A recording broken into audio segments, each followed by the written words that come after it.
사도신경 신앙 고백함으로 수요일 저녁 예배 드리겠습니다.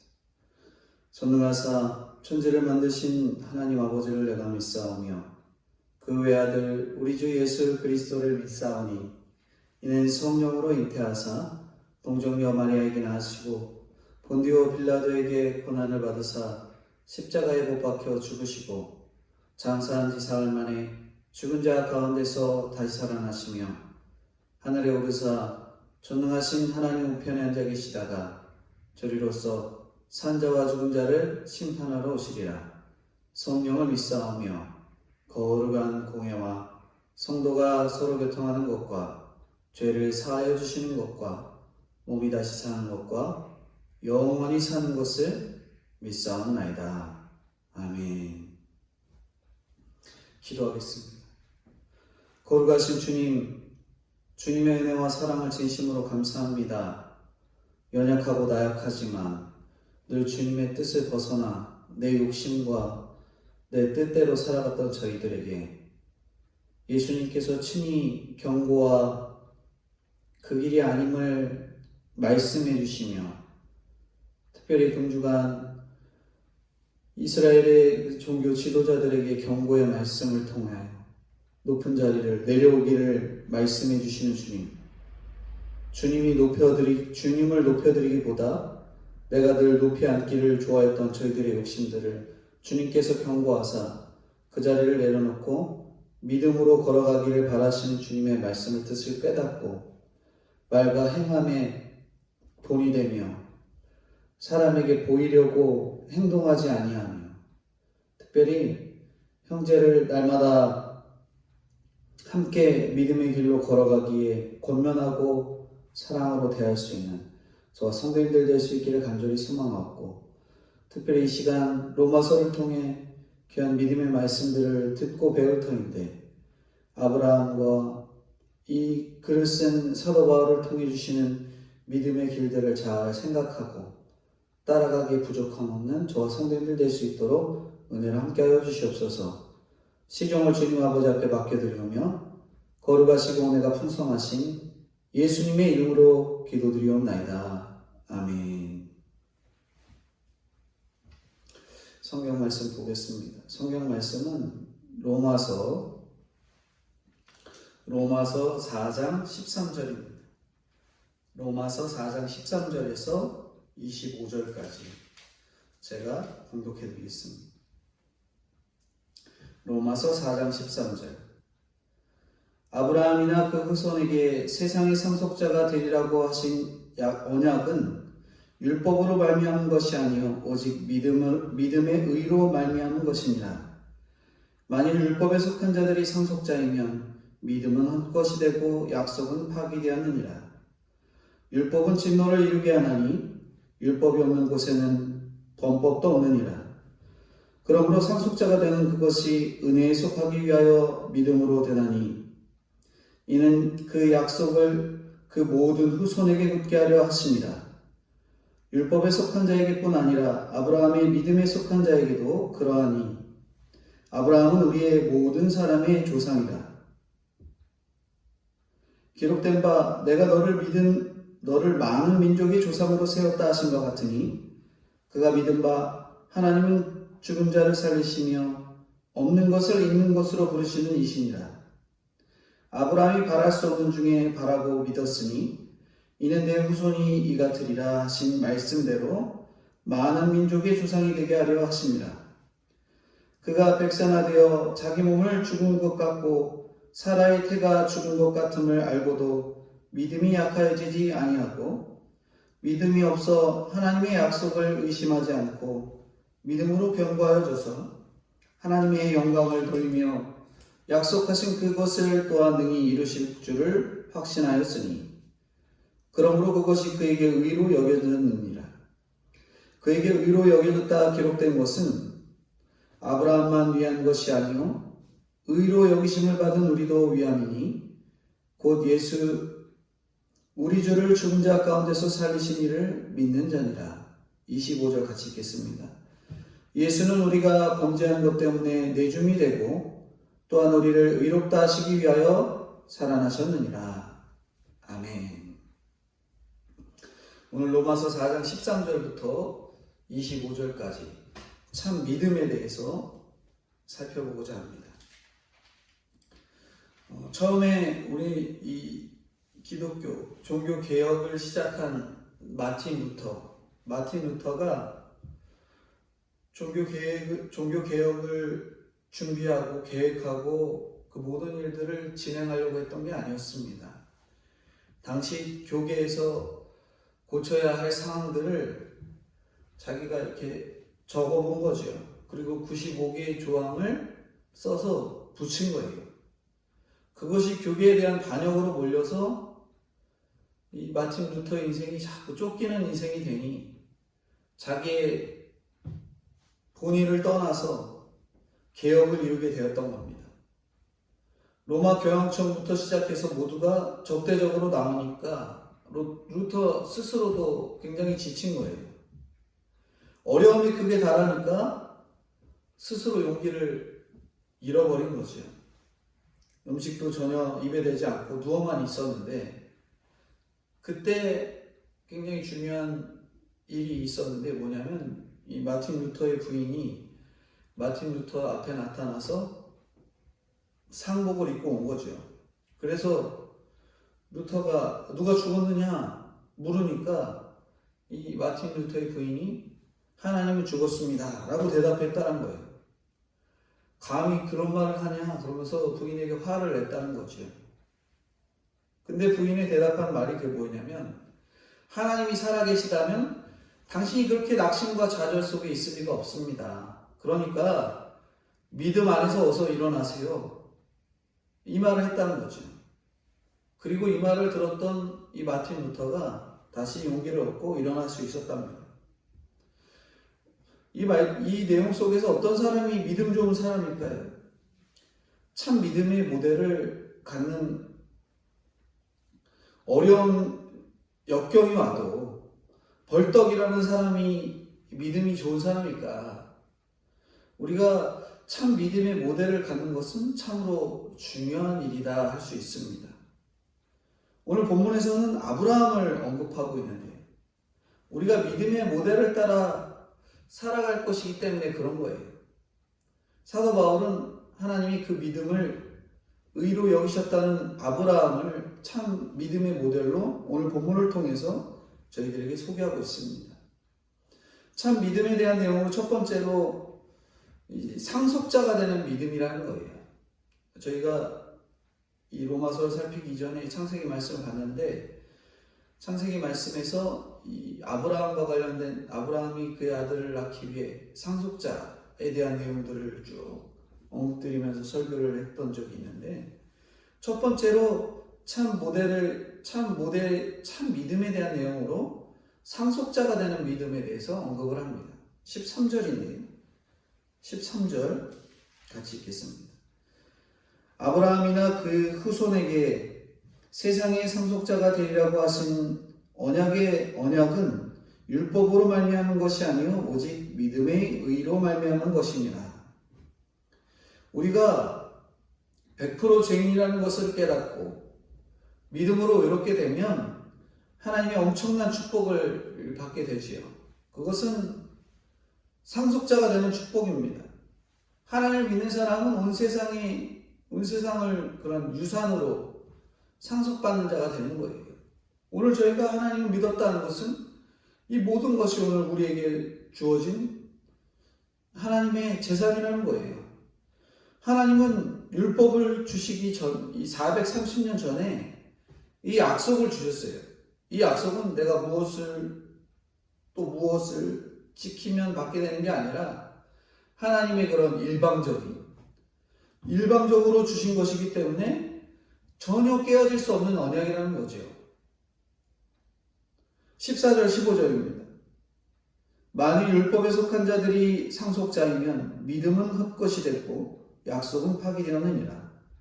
율법은 진노를 이루게 하나니 율법이 없는 곳에는 범법도 없느니라. 신앙생활 하다 보면 가끔 내 믿음이 헛것으로 여겨질 때가 있다는 거예요. 구원받고 변화되어서 힘든 가족도 잘 섬기고 헌신한다고 했는데 내가 그렇게 헌신하는 가족들 가운데 가족들은 하나도 달라지지 않는 걸 보면서 아, 내가 과연 믿는 게 옳은 건가? 정신적으로도 막 우울해지고 언제까지 이렇게 살아야 되나 하면서 하나님께 원망과 불평을 할 때도 있다는 거죠. 내가 값없이 받은 구원의 감격을 잃어버리고 자꾸만 우리가 율법으로 돌아가려 하기 때문에 그렇습니다. 세상에서 똑같이 신앙생활 했어도 인정받으려 하고 세상 행복과 비교하면서 열등감을 느끼는 거예요. 내 열심히 무언가를 이루려고 하니까 허무함과 혈기가 계속 올라오는 겁니다.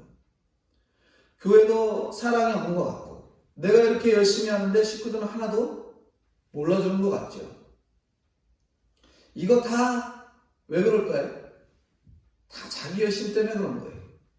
몰라봐 주는구나. 왜 안 알아주나? 내 열심 때문에 그런 거를 자꾸 보게 되는 거죠. 율법에 속한 자들이 상속자이며 믿음은 헛것이다. 이렇게 말하는데 내 열심으로 상속자가 안 된다는 뜻인 거예요.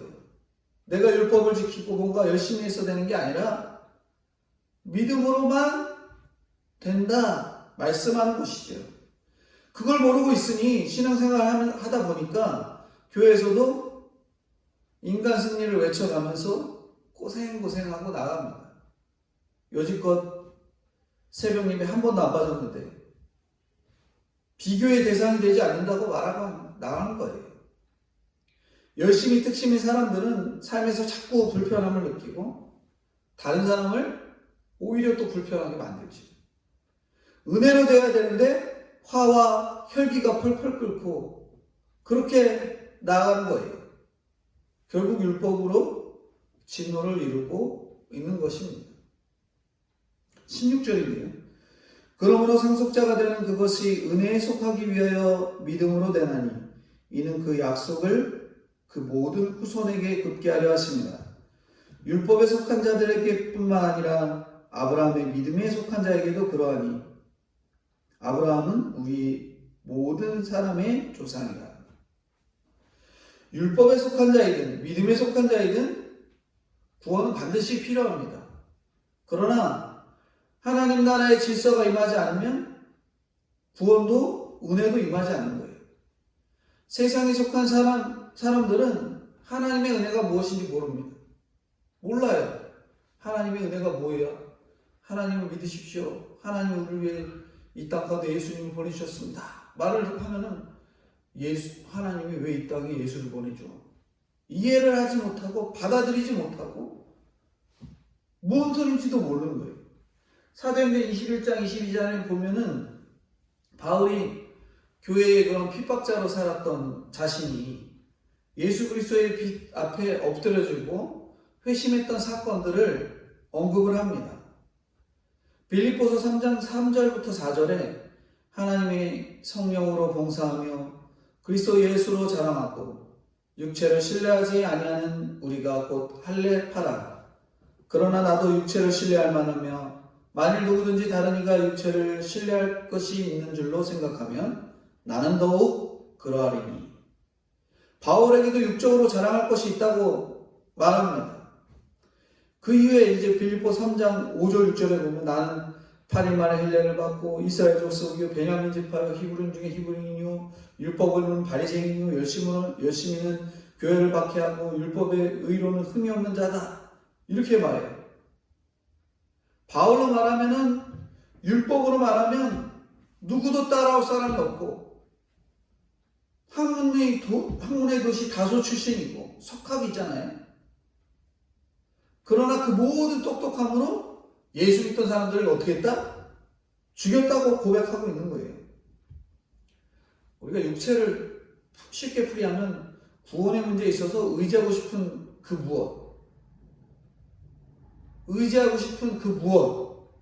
그 무엇이라고 할 수 있는 거예요.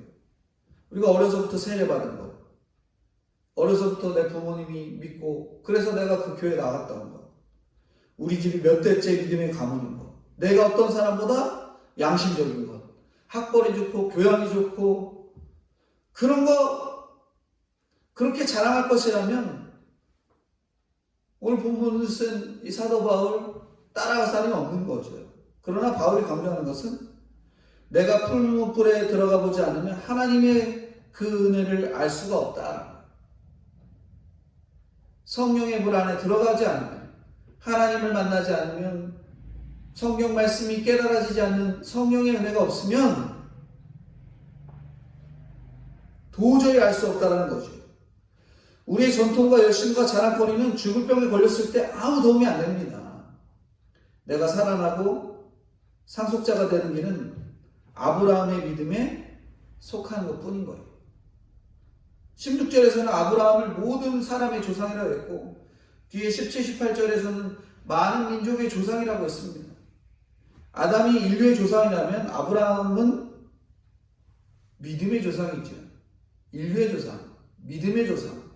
아브라함이 하나님을 믿었기 때문에 그 자손이 우리가 복을 누리게 되고 예수 그리스도를 알게 되고 놀라운 은혜들을 깨닫게 된 거죠. 모태신앙도 아니고 온 집안에 믿는 사람이라고는 아무도 찾아볼 수 없어도 지금 우리가 예수님을 믿는 내가 곧 믿음의 조상이 되는 거예요. 하나님을 믿는 나 한 사람 때문에 우리 집안이 복을 받고 내 자녀들이 믿음의 상속자가 될 수 있는 것입니다. 육신의 가족과 상관없이 전도하고 믿음으로 양육하고 영적인 자녀를 낳는 믿음의 상속자로 나아가시는 상속자가 되고 상속을 하는 부모가 되고 상속을 받는 자녀가 되는 저와 성도님들이 되어야 될 것입니다. 그게 바로 참 믿음을 받을 수 있는, 참 믿음을 가진 믿음, 상속자가 되는 믿음이라는 거예요. 두 번째 참 믿음은 뭐냐면 알고도 믿는 믿음입니다. 알고도 믿는 믿음. 17, 18절입니다. 기록된 바 내가 너를 많은 민족의 조상으로 세웠다 하신 것 같으니 그가 믿은 바 하나님은 죽은 자를 살리시며 없는 것을 있는 것으로 부르시는 이시니라. 아브라함이 바랄 수 없는 중에 바라고 믿었으니 이는 내 후손이 이가 되리라 하신 말씀대로 많은 민족의 조상이 되게 하려 하심이라. 아브라함은 도대체 어떤 하나님을 믿었기 때문에 바울 사도가 인정하는 참 믿음을 가졌을까? 그의 믿음 바 하나님은 죽은 자를 살리시고 없는 것을 있는 것으로 부르신 하나님인 거죠. 바랄 수 없는 중에 바랄 것이 있게 하시는 분, 그분을 바로 하나님으로 믿었던 거예요. 아브라함이 이런 하나님을 경험한 것은 그가 죽고 없고 바랄 수 없는 상황을 다 겪었기 때문에 그렇습니다. 그리고 19절에 그가 백산화되어 자기 몸이 죽은 것 같고 사라의 태가 죽은 것 같음을 알고도 믿음이 약해지지 아니하고, 믿음의 길을 모르고 가는 길이 아니라 알고도 가는 길입니다. 알고라는 것은 어떤 일에 직면해서 깊이 생각해 봤다는 거예요. 100세가 된 아브라함이 현실을 따져본 결과 자신과 사라에게 생식 기능이 없다는 것을 알았어요. 자기에게 그런 기능이 없다는 걸 알았다는 거죠. 그런 것을 알고도 믿었다는 거예요. 알고도 믿었다. 그것을 알고도 믿음이 약해지지 않고 마지막 갈 길을 달려간 거죠. 위대하다고 하는 복음의 일꾼인 사도 바울이 처음부터 어떻게 이렇게 훌륭한 믿음의 사람이었는가 생각해보면 아니라는 거예요. 자신의 모든 똑똑함과 열성으로 믿는 사람들을 죽였던 사람이 바로 사도 바울이잖아요. 그런 바울에게 하나님이 불강력적인 은혜로 찾아왔어서 사울아 사울아 어찌하여 네가 나를 핍박하냐 그러면서 다메섹 도상이 나타나 그에게 빛으로 보이셨죠. 그러면서 눈이 멀게 하셨잖아요. 그 음성을 듣고 회심한 후에 바울은 숱한 핍박과 매맞음, 세상의 수많은 관계, 시험, 오해와 시기, 그것들을 다 거쳤던 사도 바울이었습니다.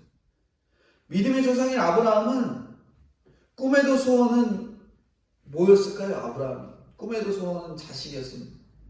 자식이 없었잖아요. 그래서 이 본토 친척 아비집 떠나는데 끝내 떠나지도 않다가 아버지랑 그 조카 롯을 데리고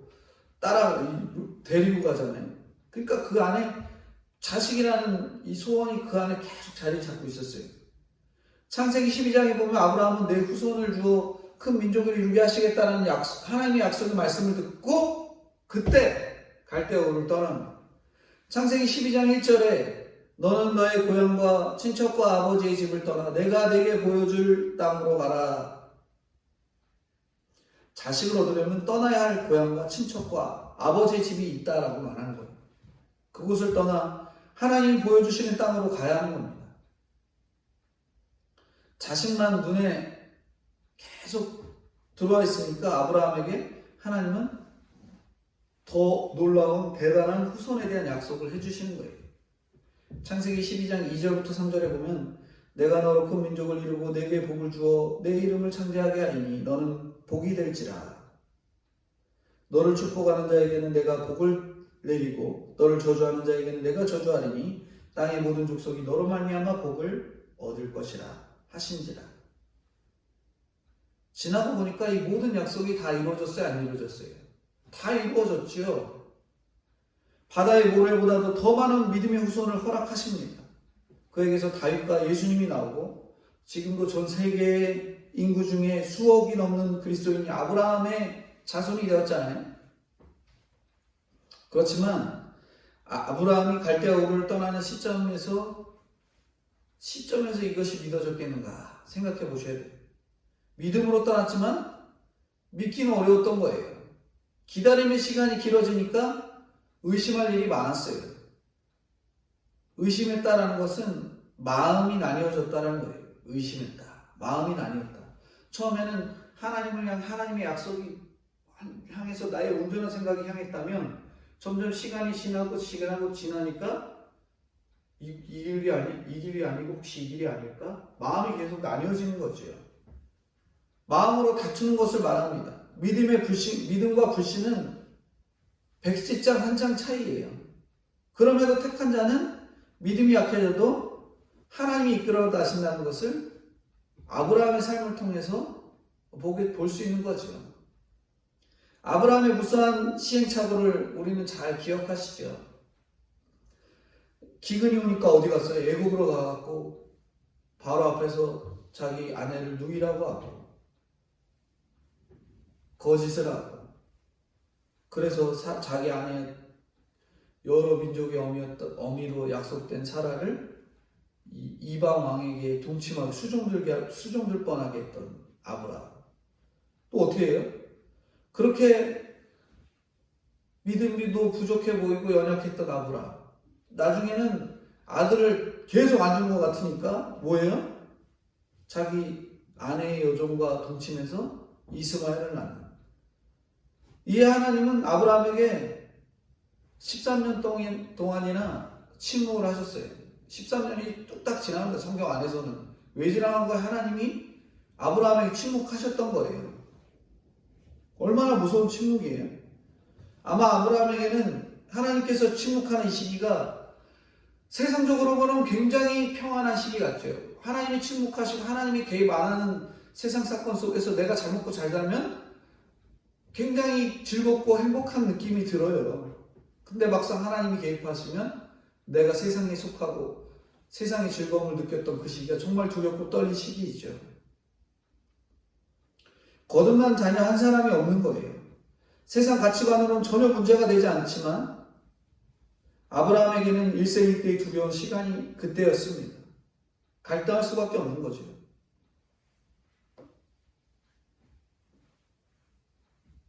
여고 3학년 한 교실에서 1년 동안 공부한 친구들을 진정한 친구로 여기는지에 대한 설문조사를 했는데 이 3학년 거의 모든 친구들이 진정한 친구로 여기기보다 경쟁자로 여긴다 이렇게 설문조사를 했답니다. 부모들끼리도 좋은 학원이나 과외 정보는 공유하지 않는 거예요. 좋은 선생님이 있으면 우리애만 그 선생님만 만나야 되고 학원이 정원이 한 명이라도 늘어나면 우리의 가르치는 지도가 소홀해질까봐 걱정하는 거예요. 그런 거예요. 모두의 개선을 위한 문제. 그런 거에는 뭐 냉랭한 거예요. 그래서 학생들끼리 협동하고 함께하는 것이 점점 어려워진다고 말합니다.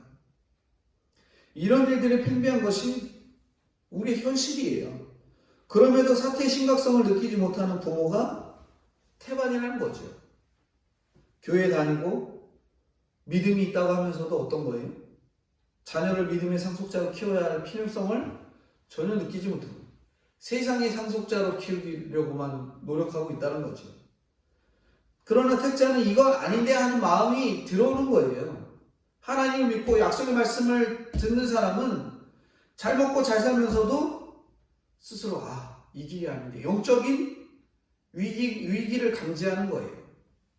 이스마엘은 세상에 잘난 자녀였지만 영적인 상속자가 아니었던 거죠. 13년간 깊은 괴로움과 번민 가운데 있던 아브라함에게 드디어 하나님이 찾아오시니까 아브라함은 하나님 앞에 엎드려지죠. 이때도 13년간 찾지 않은 아브라함을 나무라시지 않고 약속을 주십니다. 그것도 뭐라고 해요? 내년 이맘때라고 말씀해 주시면서 하나님의 약속의 자녀에 대한 구체적인 약속을 허락해 주시죠. 그럼에도 막상 그 말씀을 듣고 엎드려서 웃고 사라는 속으로 웃습니다. 그래서 이삭이라는 이름의 뜻이 웃음. 이들의 웃음, 아브라함과 사라의 웃음은 거의 비웃음이었죠. 이처럼 우리도 하나님의 생각을 모릅니다.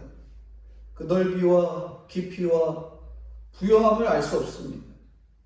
하지만 하나님은 아브라함 여러 민족의 아버지, 믿음의 조상으로 쓰시려고 그러하여금 세상과 구별된 인생을 살게 하셨던 거예요. 자신이 완전한 죄인임을 절감하게 하고 그래서 아브라함이 온전해지기까지 아브라함을 계속 만들어 가시고 만지셨습니다. 그게 바로 참 믿음 두 번째 말씀하는 이 알고도 믿는 믿음이에요. 알고 안다라는 것은 도저히 이 세상 지식으로 이해하고 받아들일 수 없는 그것들인 것을 알지만 그럼에도 불구하고 나는 주님을 믿겠다라는 것을 알고도 믿은 아브라함의 믿음이라는 거죠. 그게 바로 참 믿음입니다. 세 번째 참 믿음은 약속을 믿는 믿음이에요.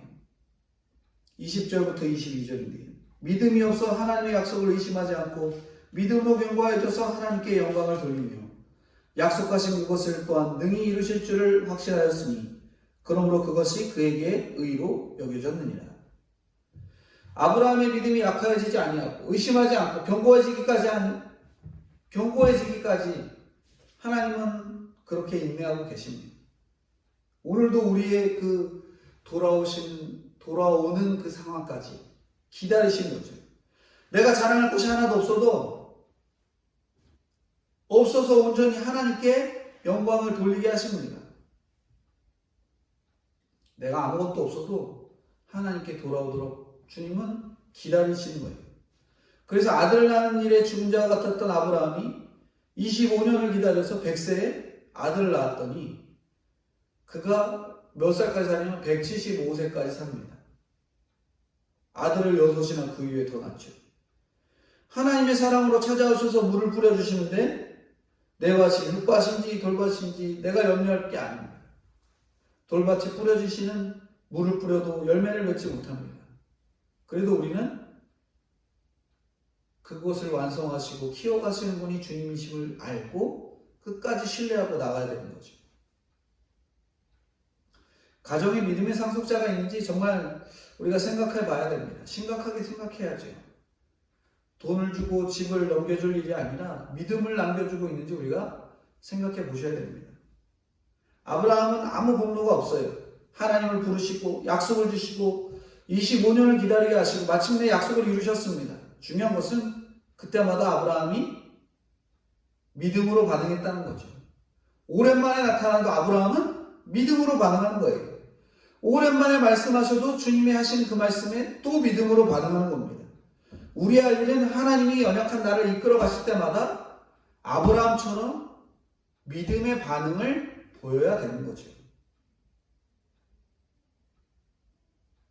23절부터 25절 마지막입니다. 그에게 의로 여겨졌다 기록된 것은 아브라함만 위한 것이 아니요 의로 여기심을 받은 우리도 위함이니 곧 예수 우리 주를 죽은 자 가운데서 살리신 이를 믿는 자니라. 예수는 우리가 범죄한 것 때문에 내줌이 되고 또한 우리를 의롭다 하시기 위하여 살아나셨느니라. 아브라함의 믿음이 바로 예수를 믿는 우리의 믿음입니다. 하나님은 아브라함에게 기대하셨던 동일한 믿음을 우리에게 기대하시는 거예요.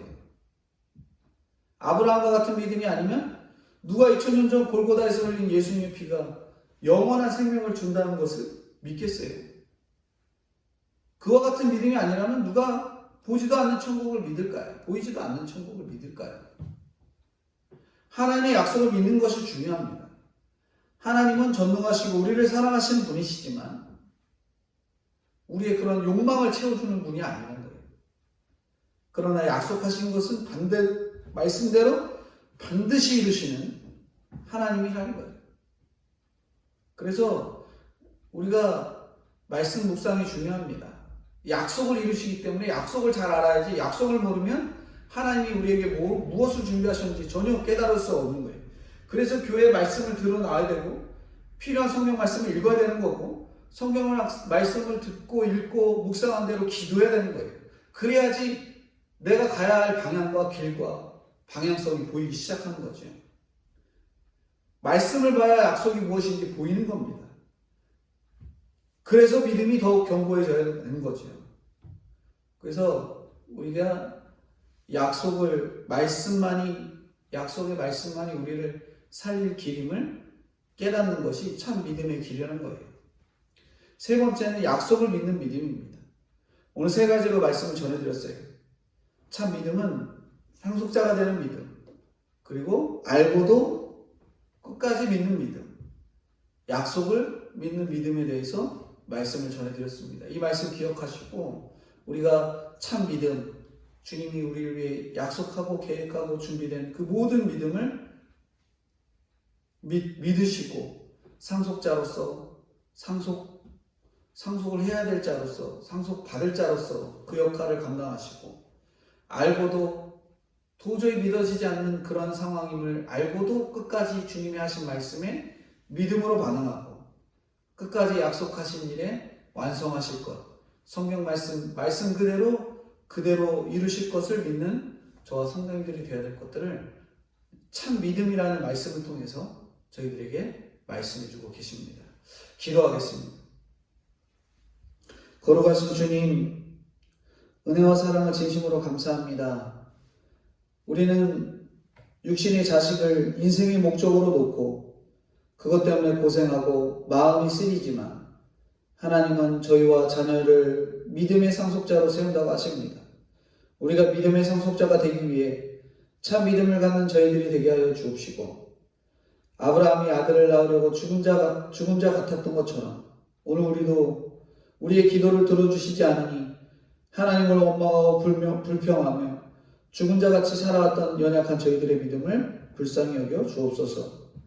하나님의 말씀만이 확신의 근거가 되는 것을 믿고 나가게 하시고 말씀을 듣고 깨달으며 믿음이 약해지지 아니하고 견고하게 붙드시는 것 또한 나의 노력이 아닌 주님의 은혜임을 깨닫는 저와 성도님들이 되게 하여 주옵소서.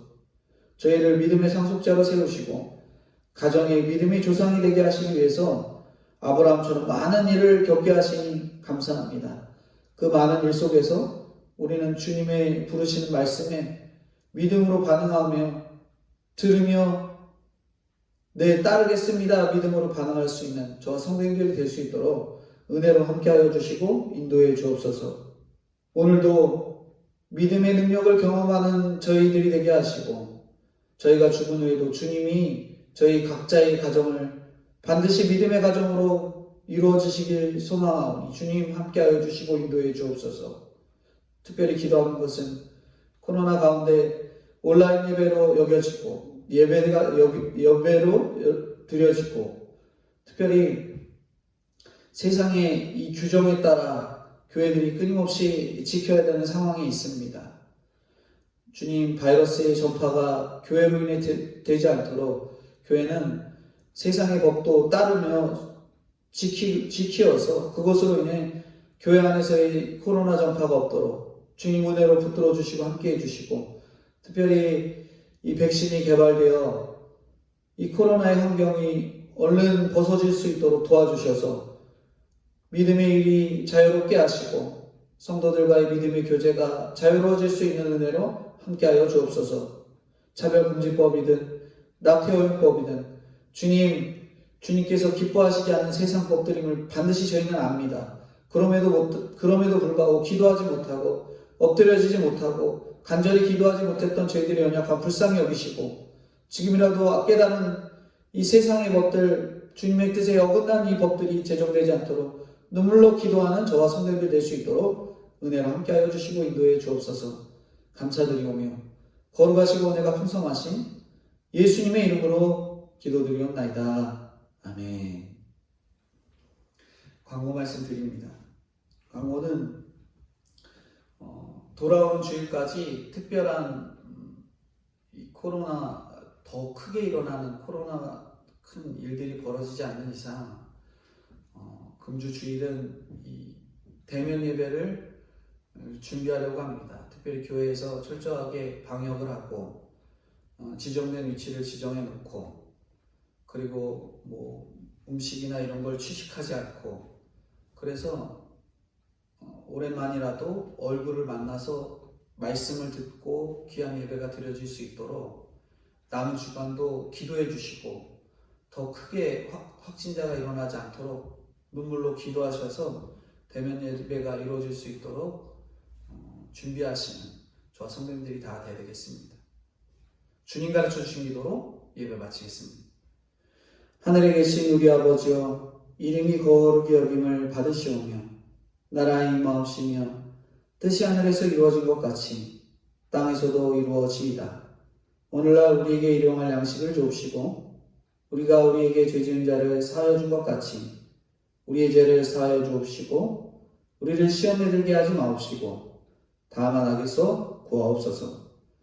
대개 나라와 권세와 영광이 아버지께 영원히 있사옵나이다. 아멘.